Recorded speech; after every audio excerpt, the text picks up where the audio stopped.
మంగ్లీ మీద ఎందుకు ఇట్లా ఫైట్ చేస్తున్నారు? మీకు ఏమైనా న్యాయం జరిగిందా ఇప్పటి వరకు? ఇంతవరకు ఏం జరగలేదండి. ప్రస్తుతం ఇవాళ మనం టిపిసిసి చీఫ్ మహేష్ కుమార్ గారిని కలవడం జరిగింది. ఇవాళ ఎవరెవరు ఉన్నారో దీంట్లో వాళ్ళందరి మీద అయితే సిఐడి వాళ్ళు ఏమంటారంటే, ఇన్ని రోజులు అయిపోయింది, మీకు ఎంత పైసలు ముట్టింది ఇప్పటి వరకు? ₹1 గిట్ట రాలేదండి. ₹1 వీళ్ళ గిట్ట మాకు ముట్టడం జరగలేదు అసలే. దీనిపై పోరాడుతున్నాం. ప్రామిసరీ నోట్లో గిట్ట కొన్ని మిస్టేక్ చేసిండు. ఏంటంటే, నమస్తే. నమస్తే. సో ఇప్పుడు మీరు ఎక్కడికి రావడం జరిగింది? మళ్ళీ మంగ్లీ మీద ఎందుకు ఇట్లా ఫైట్ చేస్తున్నారు? మీకు ఏమైనా న్యాయం జరిగిందా ఇప్పటి వరకు?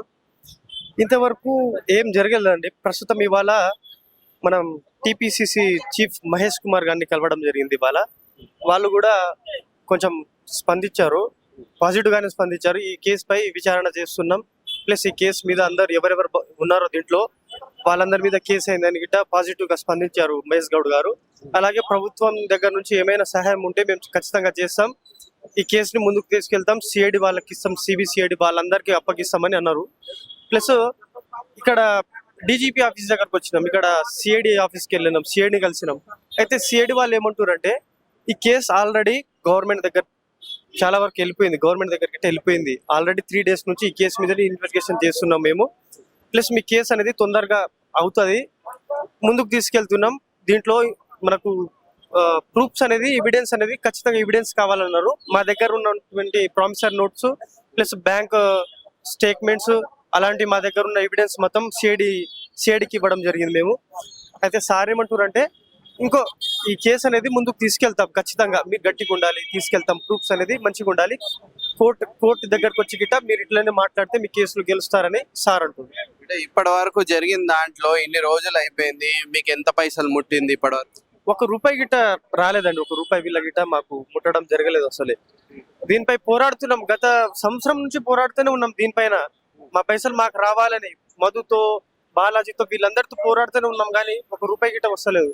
వాళ్ళు మధు గారిని అడిగితే ఏమంటుండు మధు అంటే, మీరు ఒకవేళ బయటికి వెళ్ళారు అనుకో మీ డబ్బులు ఒక చిల్లిగా వాగిట్ రాదు మీకు అని బెదిరిస్తుండు మధు.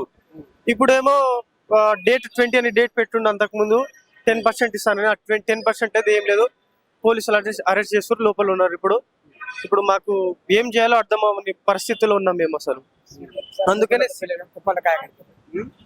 అందుకే సిఐడి దగ్గరకు వచ్చినాం. ఆయన ఏమన్నాడంటే, ప్రామిసరీ నోట్లో గిట్ట కొన్ని మిస్టేక్ చేసిండు. ఏంటంటే, ఏమని నమ్మించిండంటే, మీకు ఇవ్వాల్సిన వాడిని నేను, మీరు ప్రామిసరీ నోట్లో సిఐడి ఆఫీస్ దగ్గర నేను రాసిస్తా ఒక ఫేక్ ప్రామిసరీ నోట్, ఆ ఫేక్ ప్రామిసరీ నోట్ తీసుకెళ్లి సిఐడికి ఇవ్వండి అని చెప్పగానే మా వాళ్ళు నమ్మి ఫేక్ ప్రామిసరీ నోటు ఇక్కడ ఇవ్వడం జరిగింది.